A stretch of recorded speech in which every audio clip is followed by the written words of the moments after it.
Welcome to our Halloween special. Double, she brews beers that make trouble. Carbonation makes the brews bubble. Oatmeal or milkshake, in the kettle some beer it will make. Malted barley or wheat galore, drink just a little, no, I want to drink more! Let it be hazy, amber, or blonde. Of all of her beers I am certainly fond. They get you buzzed, tipsy, and drunk galore. She's my neighbor, Flora Brewing, whom I adore. She hadn't heard that yet, by the way. Hey guys, welcome back in celebration of Halloween.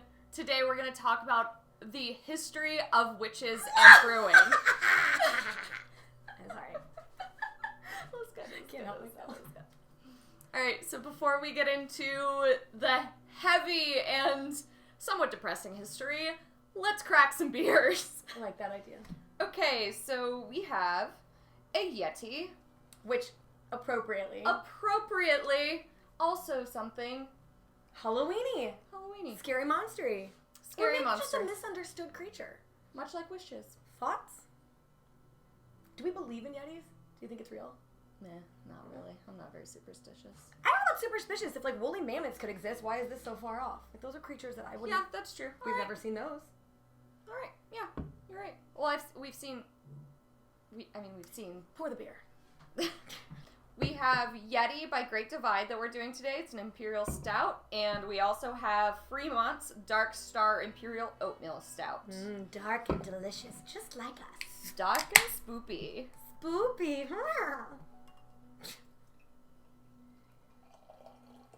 That looks beautiful also. I love the way that beer pours.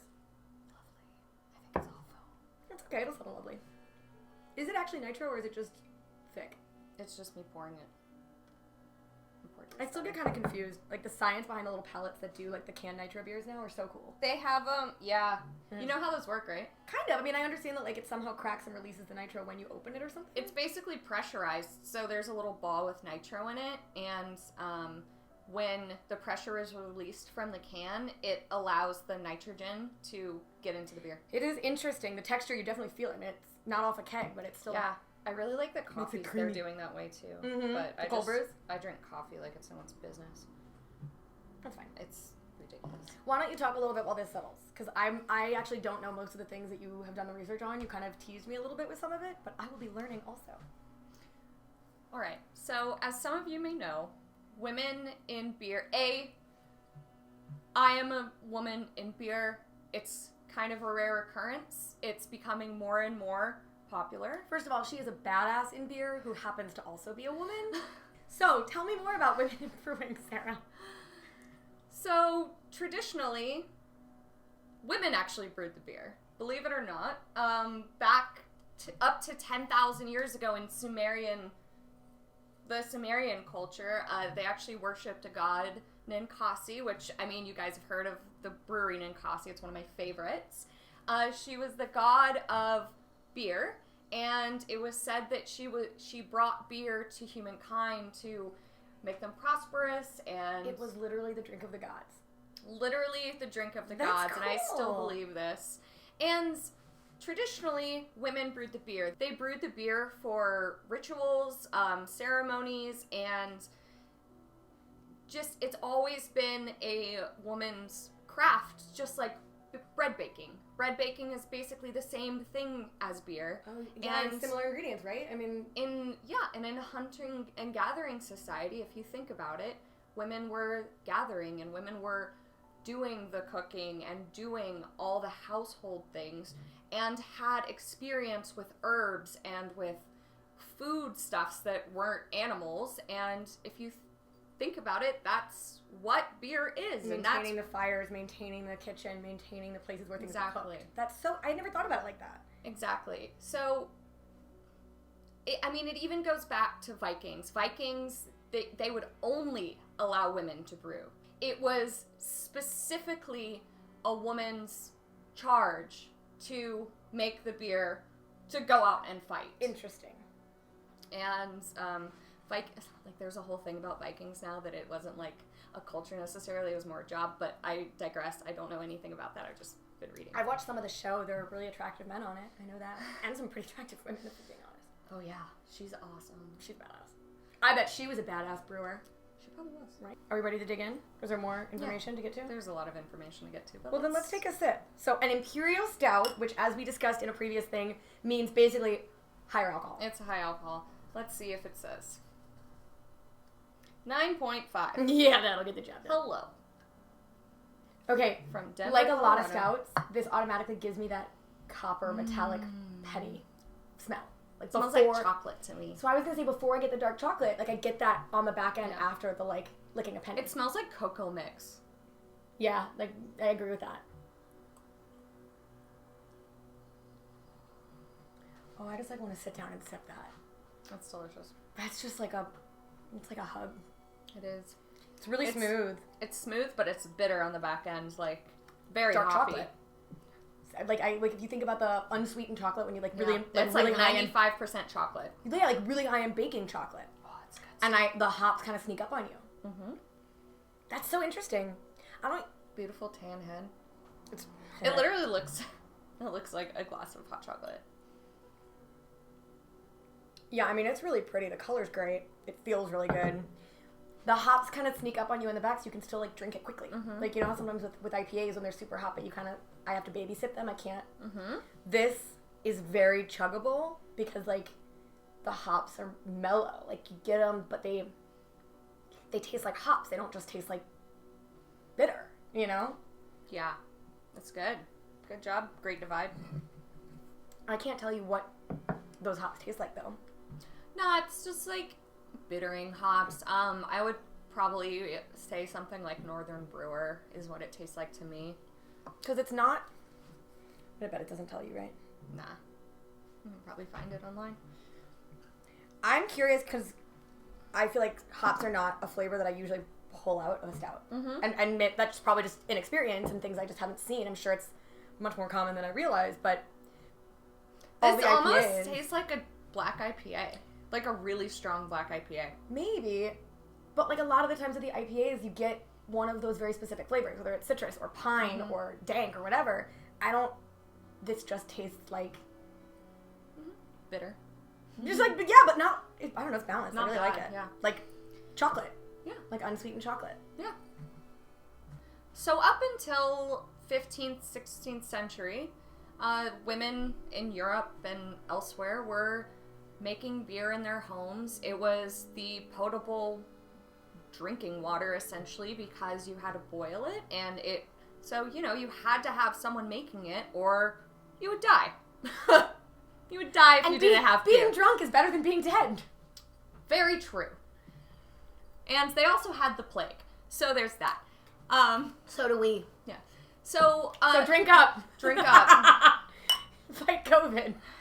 A lot of these women would make a surplus of beer and they would sell it in the marketplace, which is where we get a lot of our symbolism for witches. So to be seen in the marketplace, they would wear very tall hats. They were kind of the style of the day, but they would wear them extra tall so that they could be seen readily in the marketplace. I don't know any of this. That's so cool. Oh, Like, as soon as I you love said that, this. I immediately am like, holy crap. It tracks. This makes sense. It Keep tracks going. real good. Don't stop. Keep going. Wait. Okay, another symbol. The cauldron. Yeah. What is that? A It's kettle. a kettle. It's a kettle that you would have in your house. Broomsticks. So alewives, which was another term for female brewers or brewsters, they would put a broom or an ale stick on top of their house to signify that ale was ready to be drank. It was done, finished. There's also a brewer's star that symbolizes the different things that you need for beer. So air, fire, water, and then the 3 ingredients you need for beer, which is malt, hops. Well, now it's hops, but back then it was different. And then it used to be the brewster was one of them, but now it's yeast in the common brewer's star. But the brewer's star it's basically the Star of David. So, Wait. we're going to get into... Not a pentagram? No. It was a 6-pointed star. Interesting. Okay. Yeah. My curiosity is piqued, guys. Yeah. Piqued like the star points.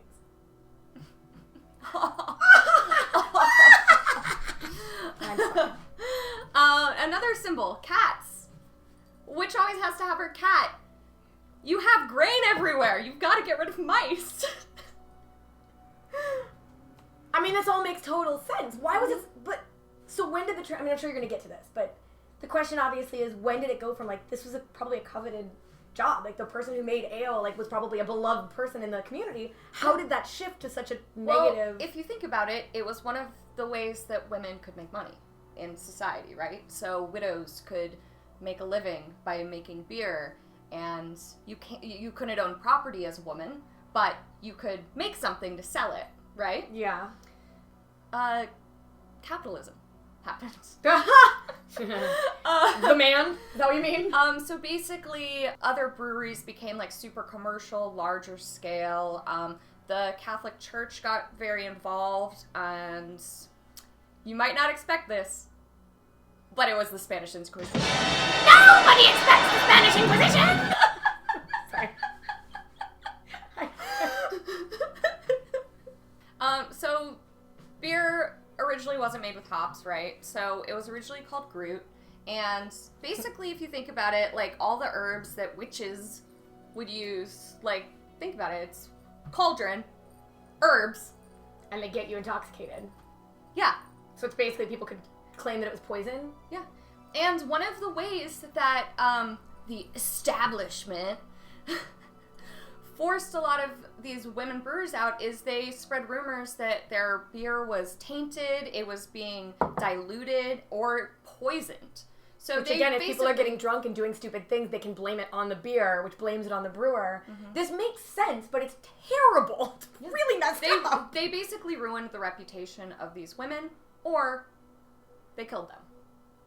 That's awful. No, but what's even sadder about this to me is that the concept of brewing and beer didn't go away. It just got taken away from them. Because at this point, obviously men took over, because people still wanted beer, but... What? But people thing number didn't want 837,000 independent women. Yeah, it was, like I said, it's a thing number 875 bazillion that was taken away from women. Well, look at you just beating the man with every beer. Cheers to that. Cheers. Why do I have so much less beer than you do? So after Groot, there's actually a woman who introduced hops into beer for the first time. Her name was Hildegard Von Bingen. Of course it and was. she was a nun and herbalist, and basically is sometimes considered the patron saint of beer. So that was in the 11th century when she introduced that, and think about how much that changed. Now the beer laws are that it's not beer without hops. She literally changed that's the a very law? definition of what beer is. Holy crap! So again, It's the Rheingeist, so it's a law in Germany. There was a purity law. Actually, this makes sense. This law actually screwed over a lot of the brewsters because hops are a very expensive crop. Mm-hmm. So the people who were making herbal beers, Groots, they couldn't call it beer, and based on the German purity law, they couldn't sell it. So again, you're talking about a woman basically writing legislation, which I would, or defining legislation. She introduced the idea of adding hops. I want to give the bitch some credit. Props to Hildegard. Glasses up to Hildegard. Cheers to Hildegard. Thanks, bitch. Baby, witch, person. Person.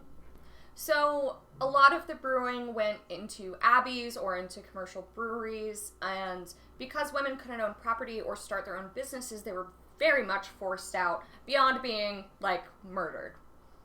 So it's interesting because in terms of Belgian beers, and I've brought this up before, where, like, my knowledge about brewing is very minimal, but I know how to drink it, I know the flavor profiles, I've gotten the opportunity to taste a lot of really cool stuff, and Belgian beers in particular, I understand that, like champagne, like certain wines, to be called a Belgian beer, you literally have to be brewed in Belgium. It's not, you can do Belgium style here, but that, you said the word abbeys, that I was given some trivia or interesting things that like these monasteries started brewing, and I don't know the history of how they accumulated it, but it makes sense if it was thrust away from women and taken by the church, that these monks, that literally the repetition and the concept of, you know, the redundancy and the repetition, that it was meditative, and it was also that like it was a safe drink, and they would sell it as their source of income and things like that. And I know that there's an American company, help me out, they make Prankster, and they make Brother with Thelonious. It's an American company, Old Rasputin. Oh.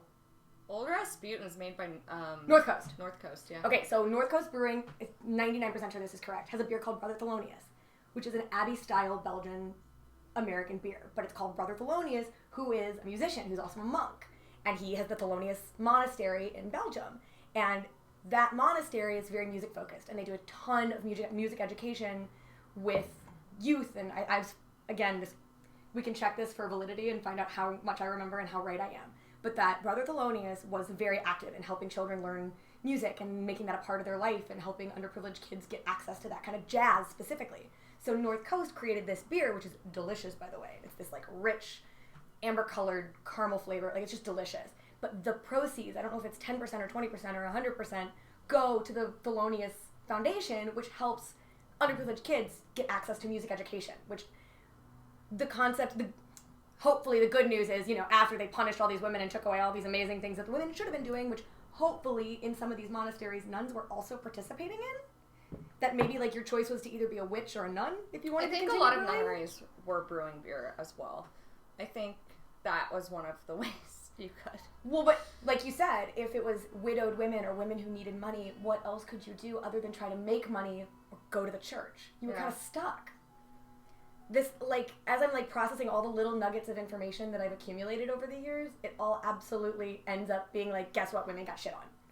When I first learned this, it was so eye-opening. Yeah. And I was so inspired because if you think about it, a lot of women find brewing really intimidating. It's a man's world. And because I feel like women in general, and I personally, we suffer from imposter syndrome. We don't think we could nearly be as good as the men doing it because we just assume that you guys know so much more than us. So we overextend ourselves trying to prove ourselves. And I think that's why getting into brewing is, there's such a steep hurdle that you have to mentally climb. Just to start? I mean, I absolutely do. Yeah. I watch you do this. I listen to you do this. I've now been participating in the tasting of your beers. And I am still at a place where I do not feel competent enough that even with you over my shoulder, and it's exactly what, there's no reason. Like, I cook, I bake, I know that I am comfortable following directions, and the fact that there is such a community, it is 100% sad accurate that I still, for no logical reason, other than just looking at the world around me, absolutely I'm like, oh, I couldn't do that. I don't know why. I don't know why. Following directions. It's like making oatmeal. And I will be participating in her next brew because of it, and she will be instructing me and letting me do some of the dirty work. Let me get my hands dirty. Oh my god. Like the lifting. The lifting. I had to climb on this table the other day when I made an imperial red. I thought we weren't going to talk about that. I really am super interested in all of this. It's fascinating. Yeah. I love it. It's I the actually perfect really- time of year. I really like that I didn't ask you to tell me this stuff before we started because I really You know, I'm enjoying the discovery. I always am like this. When I learn something, I just assume everyone else knows. I've always been like that. I'm just like, oh, everyone already knows this. I'm not even going to say anything. But, like, I told this to Melanie, and she was like, what? Yeah, I mean... And now we have the club Crafty Brewsters. There's another one of those, who knows if this is just a sales tactic, and I think I've actually heard places that this has been disproven. And interestingly, now that you've got me all sorts of twisted, I would imagine that there is an alternative explanation for this that is woman-oriented, that was shifted to this story in order to make men the stars. That IPAs in particular were a shift in brewing. That the traditional, because like you said, and this, again, this makes so much sense. I thought it was because imperialism. Because they were taking... Okay, so what I've heard is that brewers in England, when they were conquering the entire world, basically it's called an India pale ale because they were adding extra hops so that the beer would last through their voyage to India. Exactly. So that's exactly what I heard as well. That along the same lines of what you were saying, that the water was unsafe to drink, particularly to take on board ships, because then it would not only be unsafe to drink when you got it out of the well, but then once it sat, it was even worse. So by brewing beer, it made it safer, but the low alcohol beers that were like the everyday, day-to-day ales didn't kill enough of the bacteria. So by adding heavier hops, and by raising the alcohol content, it helped kill more bacteria. Weird. So it wasn't about the flavor. They didn't want the flavor. Like you said, think about the fact that hops were so expensive, but this was about keeping the sailors alive. It's a preservative. So on their trade routes to India, this new style of beer was called India Pale Ales rather than a Pale Ale because nobody liked these beers. They weren't drank for pleasure. They were raising the alcohol to make them safe to drink. Now again, I don't know the alternative. There is supposedly an alternative theory that I can Google and look real quick. Sure. Did you know the story behind Americanos? The coffee? Yeah.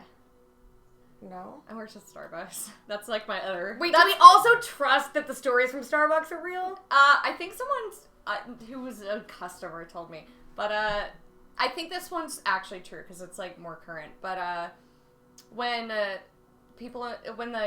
Americans came... during World War II, when Americans went to Italy, they only had espresso, so they would like have them water it down, so that became an Americano. Which is actually such an insult because we weren't sophisticated enough to drink real coffee. Sounds about right. Again, history makes sense. That's what happens when you work at Starbucks for 5 years. So Beer Connoisseur has said, the story of blah, blah, blah, but it's all false. Okay, so apparently it was about the beers that were being sent needed to survive hot climates. I mean, that kind of makes sense, too. Same thing. The thing is, like, we'll the hotter the climate, the more, like, the bugs are going to grow in it. No, right, so adding extra alcohol. Extra alcohol and the hops, because hops are antibacterial. Okay. I guarantee, depending Antimicrobial? Antibacterial or antimicrobial? Probably both, but some microbes are not dangerous. I feel like isn't yeast a microbe? Yeah. So Probably antibacterial, then. Regardless, whatever. I guarantee that depending on how much of this makes it in, you're going to have a lot of people that are going to know more who can correct us. But yeah, if you guys know more stories, I want to read I want to know everything about beer. So I will make a promise to you that I will do some research so I can try to come to the table with some nuggets and with some stories and I will try to dig a little deep and I like getting nerdy about that. So if I can come to the table and share something that maybe will be new, then I know that you get excited when people participate. So this is the Dark Star, which I've actually tasted this on draft. I've never tasted it out of a can. Okay. So again, I've tasted this off draft. I've not ever tasted it in the can. That's good. My memory is one thing. I love an oatmeal stout. It's so much sweeter than the last one. This is what I like in a stout. I'm gonna say this, and I will drink. We've carried a couple different Fremonts at the place I used to work. I love Fremont, and I might be having this wrong in my head. I mean, they're from Seattle. I love Seattle beers. Do you get blueberry off this one, if I remember correct? Hold on, I still got bitterness from the last one in my mouth.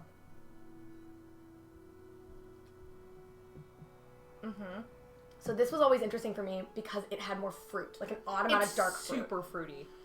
I'm glad I remembered this correctly. It's like black cherry. Black cherry, blackberry, but for a stout, it's both. I said this about another beer recently, but this also kind of goes, it's not crazy boozy, but it still has that chocolate candy thing, like chocolate fruit candies. Yeah, it tastes less boozy than the other one. This one's 8%. Yeah, so this has less of the metallic stuff. It's also less full. It's not as creamy, I don't think. It's a little drier. It's a different cream. It's an oatmeal cream versus a thick cream. This is a sugar creamy. Say thick cream again. Thick cream. I didn't actually expect you to do that. I bet you says it with gusto.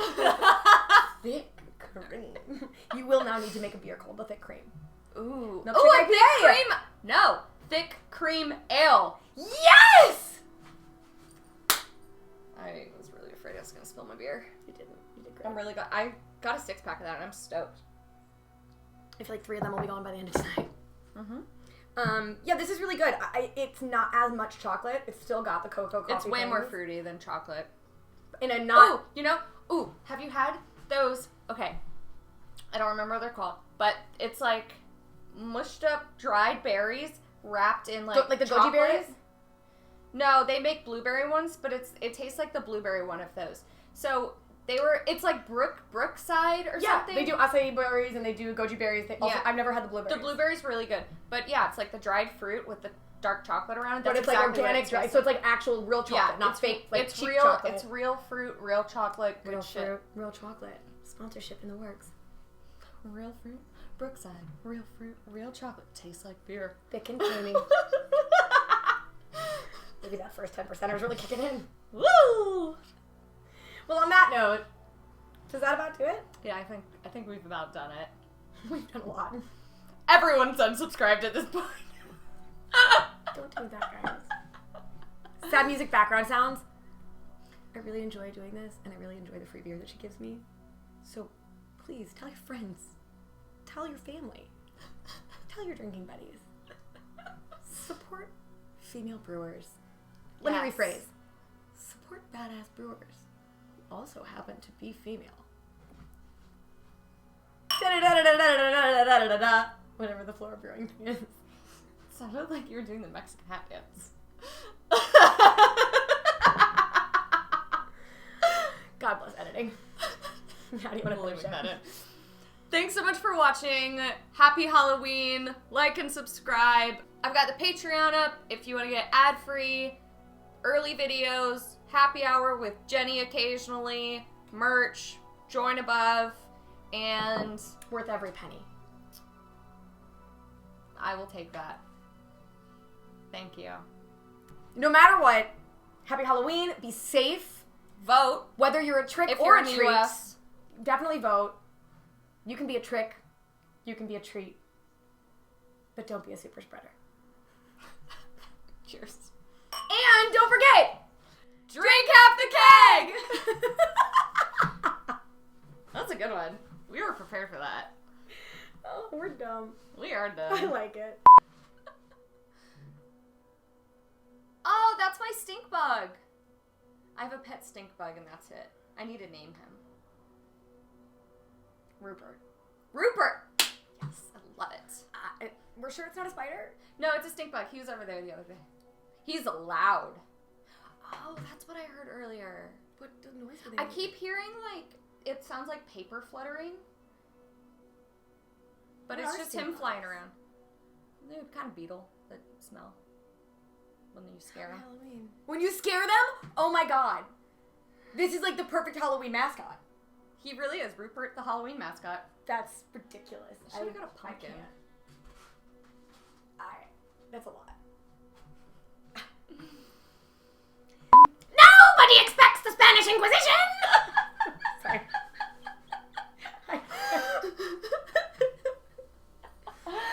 What was that? We have 3 skills. No, we have 1 skill. Surprise. We have 2 skills. I don't remember it. No. We need coconuts. She's a witch! It's been way too long since I've seen it. Those of you who don't know what this reference is, It's all Monty Python. you should watch it. 100% it's worth watching. I don't think the Spanish Inquisition... Is the Spanish Inquisition in the Holy Grail? I don't think it's in Holy... No. It might be. It might just be in the show. It's not... I don't know. I don't know. I love Monty Python more than anything. Find your grail. Spamalot. Also I a Broadway haven't musical. seen that. Oh, participate. Okay. Yeah. You know, I love the technical side of beer, but I am just one of those people. I love stories. Me too. I like, guys, you don't know this about me, but I'm obsessed with true crime podcasts. Like bad. I think we've talked about that before. Probably. Like bad. Like, I've you'll received- see me in my My Favorite Murder shirt occasionally. I received like, multiple I'm a text fangirl. messages about, like, did you hear the one about this killer that killed people in this way? And it's really gory. It's so interesting. And I'm like, I'm trying to sleep, and you're giving me nightmares. It's good to know that she gets those thoughts out listening to other people do it, though, right? I'm the least, like, violent person. I'm, like, such like a other people's pacifist. violence. I, like, won't kill bugs. Where's your friend? I don't know where Rupert went. He lives in here now. He's probably eating all the grain. The problem is if I accidentally step on him, you're gonna be really mad at me. It'll be Rupert. his own fault. He shouldn't be on the floor. He lives Rupert. on the walls. Finish your beer, so I can move forward. Do you need a sound effect? There's definitely going to be a sound effect for the Spanish Inquisition. I like it. God, that's my favorite meme. It's my favorite meme. It's You my s- favorite Monty Python So skit. next time we sit down, we have to leave. I'm going to dinner, but next time we like sit. Are we gonna? Will you watch Monty Python with me? Yes, that's what I was gonna say. Reed will watch Monty Python with me. I'm obsessed with No, he like doesn't watch it and then is really confused when he pops in the middle of an episode, and I'm like, Because it's completely it's hilarious. Okay, have you ever heard of Faulty Towers? No. Faulty Towers is another British show that was around the same time. It's also John Cleese. John Cleese, right? John Cleese is my favorite human. I read his autobiography, and it was like... Did he talk about Faulty? He didn't talk about the show about he the hotel? He probably did, but it was a long time ago. I just love his... I loved John his... Cleese, right? John Cleese. I want to make sure I got that right, though. 'Cause that'll make me sound really good. Terry Gilliam, like, directed something really, like, great, and I can't remember what it was, but it was, like, a current movie, and I was like, Terry Gilliam? John like, Cleese the animation guy? Anyway, his approach to creativity is really fascinating. He says Think about how groundbreaking Monty Python was. It is. And he said that the reason it was so good is because they would work until the very end deadline. They would change everything. I remember hearing about that. Yeah, and he said, like, the first thing you think of isn't funny. It's the seventh thing you think of that's think funny. about the relativity, like, the relevance right now when you think about Borat 2. Borat 1, it's not exactly funny when you realize, like, how relevant and how difficult some of those moments are to watch. So, like, there were things talked about in Monty Python that, like, when you look back, you're like, wow, you really took some hyper-relevant, difficult concepts and turned them into satire to make them easier. Okay, so Faulty Towers is a more definite, like, sitcom comedic. Yeah. Mid-70s, little BBC British comedy show set in, like, this really tiny hotel, where it's the staff of a hotel and the guests of a hotel. But John Cleese pays a man named Basil, and you hear, I think it's his wife, refer to him and go, Basil! Basil! It's That's terrible. hilarious. We will watch Faulty Towers and we will watch Monty Python. They have the repetition as comedy down to a science. They It is also insane. have the... I revisit this because of how ridiculous it was. And how freaking funny. My mother took away my DVD of Monty Python and the Holy Grail when I was a teenager because I watched it every single day. She's a witch! She's a witch!